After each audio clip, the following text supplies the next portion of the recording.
Hello, everybody, and happy Halloween from Dr. Movie right here. I'm Rick. I'm your host here. I am the doctor of some sort. Not a real doctor, but hey, it sounds cool. Makes for a good show name. Bringing you a new episode of a movie that I always think kind of gets overlooked, which is a lot of fun, from 1988 called Waxwork. It's really a great idea, or a really clever way of looking at an anthology. And I don't know. Just recently revisited and just kind of wanted to bring it to the show. And hopefully, all of you that are out there, if you've not seen this show, you need to check out Waxwork. It's a lot of fun. It's got that great 80s feeling that we all love, right? You got a bunch of rich college kids that really have nothing else better to do than to hang out and make fun of everybody. And, you can't wait for bad things to happen to these people. And that's kind of the whole premise of the story. You do have Zach Galligan in this, of course, from the Gremlins fame. I guess you could say fame.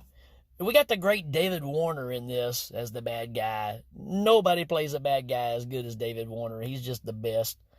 And we got Deborah Foreman in here. She's the main girl from the movie Valley Girl, if you grew up watching that like I did. So, and you also got Patrick McGee. Not Patrick McGee.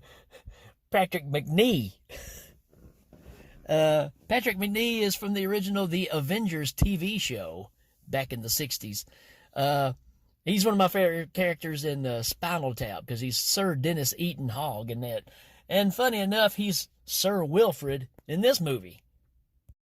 So the story is, these kids with nothing better to do, and they're all switching boyfriends and girlfriends. They're all sleeping around with each other, kind of like expected in these days. And a couple of girls are walking, I guess, to school, college, whatever, the next day, and they pass this building, and there's a sign on it that says Waxworks. And David Warner standing out in the front and invites them to come back at midnight and to bring no more than 6 people with them. So, they're kind of freaked out. And they convince some of their friends. So there's a lot of banter back and forth between these kids because our main character, Mark, is in love with a girl named China. And apparently she's just a slut, sleeping around with everybody. And kind of messes him up. But they decide to go to this Waxwork at midnight. And you got a girl that's not used to being out and about. She's friends with China, and that's our Sarah character. And so these 4 people go in there, and what's cool about this is, of course, it's all these wax figures. It's a play from actually an old 20s movie called Waxwork as well. It kind of takes from that idea, a German film. And they see these exhibits, and if you get too close and you cross the barriers that they have there, you go into whatever the scene is. And the first one is really cool. John Rhys Davies is in it, and this guy, and what's funny is when they go in, they're still who they are. They still talk the same way. They're not being changed into whatever timepiece this is. They get dressed like the timepiece, but they are still very much 80s kids. And, the first guy goes in, and it's a werewolf scene. And you get a pretty cool transformation here. The effects in this movie are, I'm going to say, they're really, really good practical effects for the time. And it's fun. This is a fun movie. But he goes in here, and John Rhys Davies changes into a werewolf and bites him. And so you start getting another transformation of this new guy. And these people come in and, kill the werewolves, shooting silver bullets, all that kind of stuff.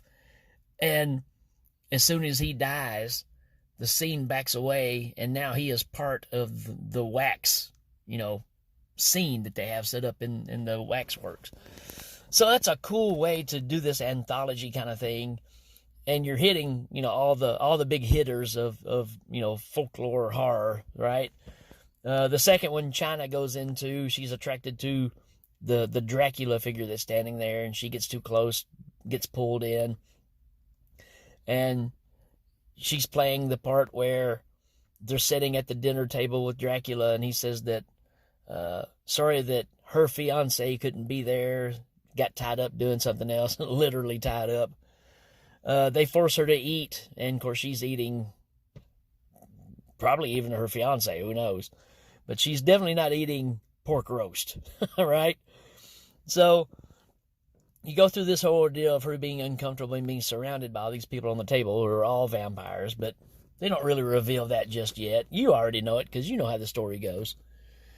But later on, the son of Dracula starts hitting on her like he wants him for herself, and she's not that interested. She's more interested in the big guy. And she runs away from the son and finds her husband strapped down to a table, and his leg has been eaten off. It's down to the bone. And she's talking to him, and then a rat comes up and is like starting to chew on his leg, and he's screaming and stuff. So there's a big play on him missing the leg, and everything that happens, somebody touches his leg, and he screams incredibly, you know. So, again, it's the gross out and fun at the same time type of movie. Needless to say, she ends up killing Dracula's son, doing away with the brides of Dracula, but she just can't get away from Dracula himself and ends up being succumbed to him. And then when it backs away again, she's laying down and he's approaching her to bite her on the neck. And that's the Waxwork, scene there. So this just keeps moving on and on and on. There's other people getting introduced. So you got two people that are missing now. And at that point, Mark and Sarah leave and they go back. Mark's making phone calls because China didn't come home. Even calls her parents. That's the other thing I love about the 80s movies. Parents just don't care. They don't care if their kids come home. They don't pay attention to anything that's going on. They're oblivious to any kind of situation going on. This has a very Fright Night kind of feel to it, if you know what I mean. This movie is kind of piggybacking off of that, but with this cool anthology idea. And he goes to the cops, takes the cops back to the Waxwork during the day. They do some looking around, and they can't really find anything. And so the cop goes back, and then later on that day, he's brought up a case earlier where he was talking to Mark about all these murders have been happening, people disappearing, and they can't find anybody, no clues. Well, he starts realizing in his head, he starts seeing people that were laying there that were in these scenes that were the people that were missing. So he decides to go back and do some more investigating. And when he does, he crosses over into a story, and it's The Mummy. And this mummy is awesome, man. He comes out, pretty much they open a tomb, and there's a curse, of course, and the mummy comes out, steps on a dude's head, smashes it flat, kills the main professor that's there, and then picks up the police officer and then his, I guess, girlfriend that's in this scene because, again, you're thrown into this situation. Throws them both into the casket or the tomb and then closes it back up, leaving them there to rot forever. Again, it's hitting all the big hitters of the time. At this point, Mark and Sarah decide to go back in, and Sarah is enthralled by Mark de Sade. So she sees him standing there. So this girl apparently is a virgin, never been around a guy or anything like that. And Mark likes her and even tries to kiss her. She's like, I'm not interested in it. I'm looking for something different. Needless to say, she's looking for some heavy hitting stuff, apparently. So she goes in, gets tied up. This dude's whipping her, beating her, almost beats her to death. And she wants him to keep going. While that's going on, Mark is falling into, well, I'm going to say falling. I don't know if you say the door greeter. The door greeter of the Waxworks place is like 3 foot tall. You've seen him in a lot of stuff. Very, very popular in the roles that he plays in. And then there's also like a lurch-looking dude, too, that, I don't know, they just threw that in there for contrast or what. But anyways, the little guy pushes Mark into like a Night of the Living Dead type scene. It's even in black and white. And this is where he realizes that when you are in these sets, there are borders. And you can literally push your way back through and get back out. You can't see the border.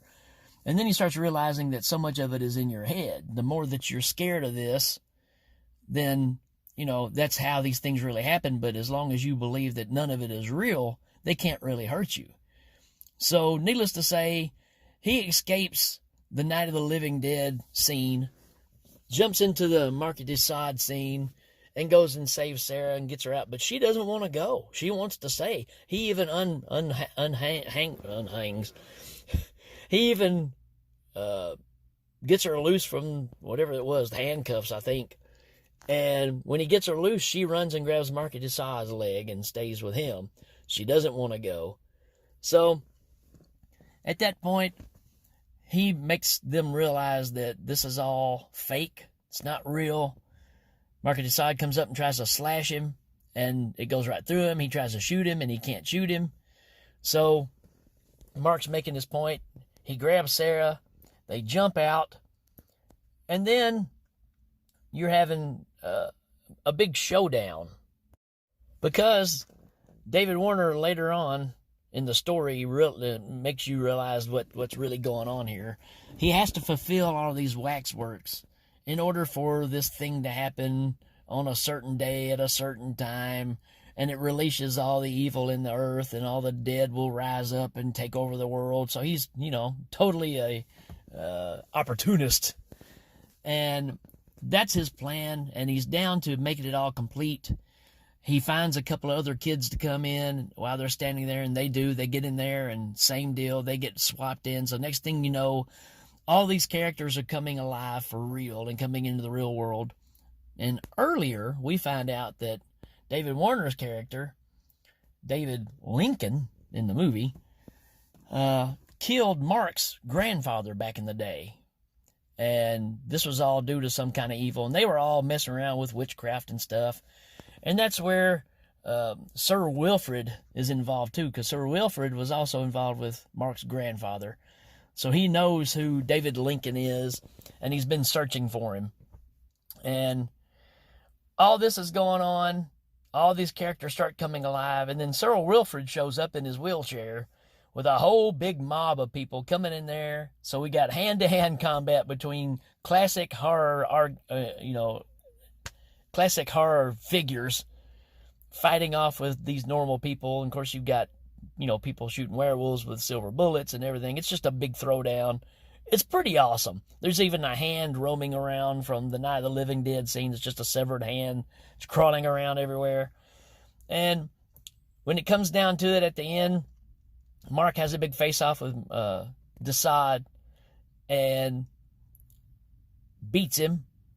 And then all of a sudden, David Warner's up top, and he's got a gun, and he's going to shoot both Mark and Sarah.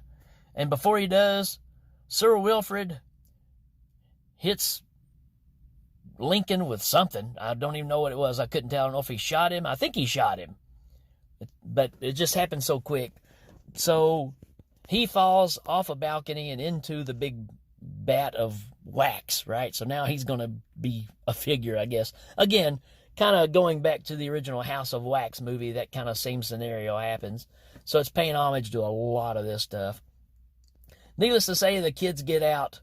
Sir Wilfrid gets eaten by a werewolf, and the kids get out, and they set the whole place on fire, which is supposed to make an end to all of it.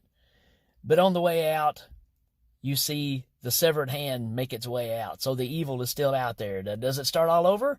I don't know. We'll have to wait and see, because there is a Waxwork 2. We'll follow that up pretty soon.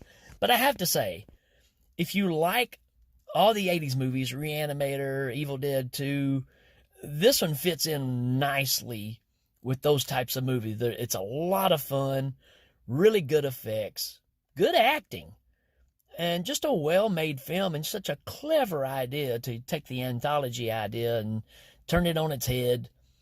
It's a lot of fun, so I highly encourage you to go check out Waxwork.